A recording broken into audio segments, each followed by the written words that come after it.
আপনি সাকিব আল হাসানের অনেক বড় একজন হেটার্স হতেই পারেন, তা নিয়ে আমার কোনো আপত্তি নাই। আমার আপত্তি তো তখনই আসে যখন আমি দেখি সাকিব আল হাসানের নামে মিথ্যা মামলা দায়ের করার পর সেখানে আপনি মতামত দেন হ্যাঁ, তো তারপর তাকে নিয়ে টোল করতেও আপনি একটি ভাবেন না। তো আপনি ভুলে যাবেন না এটা সাকিব আল হাসান। আপনি একজন ক্রিকেট ফ্যান হিসাবে তাকে নিয়ে আপনি টোল করতেই পারেন কিংবা তাকে ভালোবাসতে পারেন, তা নিয়ে কোনো আপত্তি কারো থাকার কোনো কথা না। তবে আপত্তি তো তখনই আসে আপনিও যখন মিথ্যার পথেই হাঁটেন। ভাই আপনাদেরকে একটা কথাই বলবো, যদি আপনারা কোনো ইস্যু কিংবা কোনো জিনিস সামনে পান তাহলে সেটাকে নিয়ে মাতামাতি না করে আগে সত্য মিথ্যা যাচাই করুন, কোনটা সত্য কিংবা কোনটা মিথ্যা। বলি ভাই, সাকিব আল হাসান যখন ভালো ম্যাচ খেলে 50 কিংবা সেঞ্চুরি কিংবা 5 নেয়, তারপরে তাকে নিয়ে যেভাবে আলোচনা করেন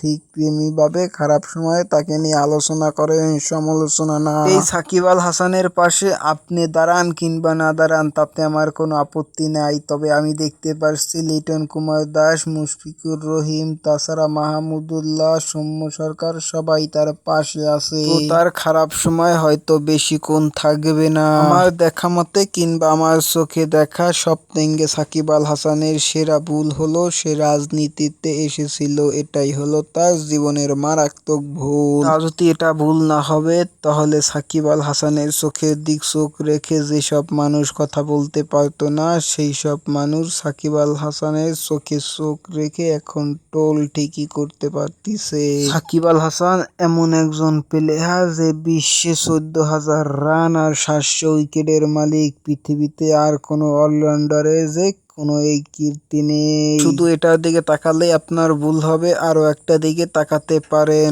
বাংলাদেশের হয়ে 18 বছর প্রতিনিধিত্ব করা একমাত্র প্লেয়ার সাকিব আল হাসান, যিনি 3 ফরম্যাটে এখনো রাজত্ব করে বেড়াচ্ছে। শুধু এদিকে তাকাবেন কেন, ওয়ানডেতে র্যাঙ্কিংয়ে অলরাউন্ডার 1 নম্বরে, টি-20তে 2 নম্বরে আর টেস্টে 3 নম্বরে। এরকম কজন প্লেয়ার আছে বা বাংলাদেশের তো দূরের কথা বিশ্বের কজন আছে। শুধু তাই না, বিশ্বের এমন কোনো লিগ নাই যেটায় সাকিব আল হাসান একবার হলেও অংশগ্রহণ করে না। IPL, Big Bash, CPL, PCL, TCL সব লিগেই যে সাকিব আল হাসান খেলেছেন একবার হলেও। সর্বশেষ আমি একটা কথাই বলবো, সাকিব আল হাসানের নামে যে মামলা দায়ের করা হয়েছে সেটা যদি মিথ্যা প্রমাণিত হয় তাহলে আপনারা কিভাবে মুখ দেখাবেন যারা টোল করেছেন সাকিবকে নিয়ে। সর্বশেষ সাকিব আল হাসানকে তোমাকে বলি ভাই, তুমি এদিকে না তাকিয়ে নিজের দিকে তাকাও। এখন ছোট্ট করে একটা ঘোষণা দাও যে আমি আন্তর্জাতিক ক্রিকেট থেকে অবসরে চলে যাচ্ছি, তাহলেই দেখবা বাংলার জাতি ঠান্ডা হয়ে গেছে।